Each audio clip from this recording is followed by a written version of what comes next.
अस्सलाम वालेकुम नाजरीन। सोशल ट्यूटर में आपको खुश आमदीद कहते हैं। वैसे तो इकबाल और हमारा रिश्ता बचपन में स्कूल जाते ही कायम हो जाता है।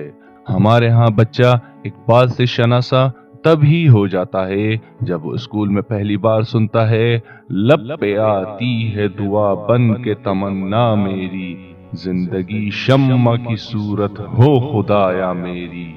लेकिन अफसोस ये रिश्ता जुज़वी होता है।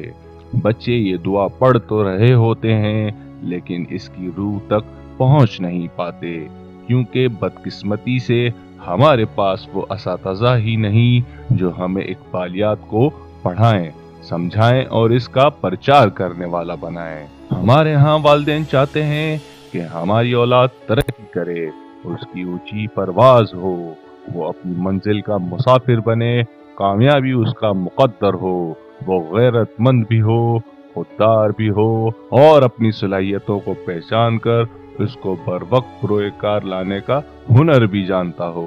लेकिन अफसोस के वालिदैन सिर्फ ये ख्वाहिश करते हैं, इसके लिए कोई अमली इक़दाम नहीं करते। अगर उन्हें अपने बच्चों को मज़कूरा जिक्र करदा तमाम सिफात का मालिक बनाना है तो उन्हें इकबालियात की तरफ लौटना पड़ेगा। उन्हें अपने बच्चों को सिखाना पड़ेगा कि जहां है तेरे लिए, तू नहीं जहां के लिए, ताकि वो गधों और घोड़ों की तरह जिंदगी की थका देने वाली रेस में सिर्फ पोजीशन हासिल करने वाले ना बने, बल्कि जिंदगी का भरपूर लुत्फ लेते हुए अपने मकसद को हासिल करें। बच्चों को फिर ये भी सिखाना पड़ेगा, दियारे इश्क में अपना मकाम पैदा कर, नया जमाना नई सुबह शाम पैदा कर। हमें अपने बच्चों को ये भी बताना पड़ेगा कि खुदी न बेच, फकीरी में नाम पैदा कर। बच्चे क्या, नौजवान भी बदकिस्मती से इस फलसफे से कोसों दूर हैं। खुदी क्या है? तसव्वुर खुदी को इकबाल के फलसफे हयात व कायनात में मरकजी हैसियत हासिल है।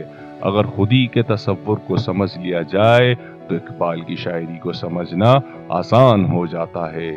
इकबालियात के हर नकाद ने खुदी पर किसी न किसी शक्ल में इजहार ख्याल किया है।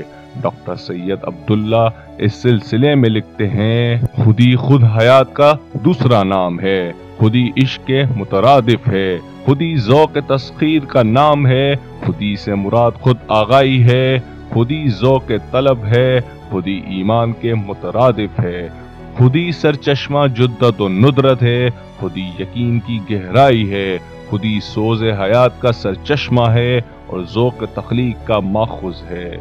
खुदी इकबाल के नज़दीक नाम है, एहसास गैरतमंदी का, जज्बा खुददारी का, अपनी ज़ात व सफ़ात का, पास व एहसास का, अपनी अना को जुराहत व शिकस्त से महफूज रखने का, हरकत व तवानाई को जिंदगी का जामिन समझने का, मुज़ाहिरात फितरत से बरसर पेकार रहने का और दूसरों का सहारा तलाश करने के बजाय अपनी दुनिया आप पैदा करने का।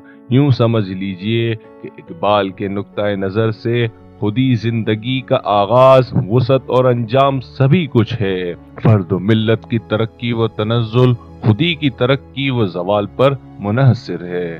खुदी का तहफ़्फ़ुज़ जिंदगी का तहफ़्फ़ुज़ और खुदी का इस्तेहकाम जिंदगी का इस्तेहकाम है।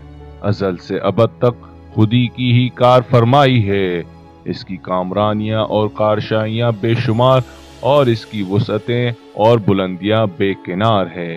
इकबाल ने खुदी तक ही अपने फलसफे को महदूद नहीं किया, बल्कि शाहीन से मुस्लिम नौजवानों को तशबीह देकर बताया कि अपने अंदर शाहीन की सी खुसूसियात पैदा करो कि वो गैरतमंद होता है, मुर्दार नहीं खाता, ऊंची परवाज रखता है, अपनी मंजिल की तरफ नजर होती है।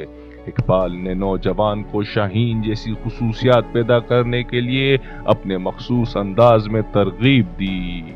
नहीं है तेरा नशे मन कसर सुल्तानी के गुंबद पर, तू शाही है बसेरा कर पहाड़ों की चट्टानों में, तू शाहीन है परवाज है काम तेरा, तेरे सामने आसमान और भी हैं, परवाज है दोनों की इसी एक फिजा में, کرگس کا جہاں اور ہے شاہین کا جہاں اور۔ شکایت ہے مجھے یا رب خداوندان مکتب سے، سبق شاہین بچوں کو دے رہے ہیں خاک بازی کا۔ شاہین کبھی پرواز سے تھک کر نہیں گرتا، پردم ہے اگر تو نہیں خطرہ افتاد۔ شاہین کی ادا ہوتی ہے بلبل میں نمودار، کس درجہ بدل جاتے ہیں مرغان سحر خیز۔ یہ صرف چند ہیں ایسے سینکڑوں پوشیدہ پیغامات اقبال ہمیں دے رہے ہیں اور سکھلا رہے ہیں کہ تم نے ماضی میں کیا کیا تھا، تم حال میں کیا کر رہے ہو، اور مستقبل میں تمہیں کن خطرات کا سامنا ہے، اور ان خطرات کا کس طرح سے تمہیں مقابلہ کرنا ہے۔ لیکن کوئی تو ہو جو اقبال کے اشعار کو، اس کے فلسفے کو ہماری روح تک پہنچا دے، پھر دیکھنا قلب بھی گرما جائے گی اور کھوئی ہوئی وہ شان پھر سے ہمارا مقدر ہوگی۔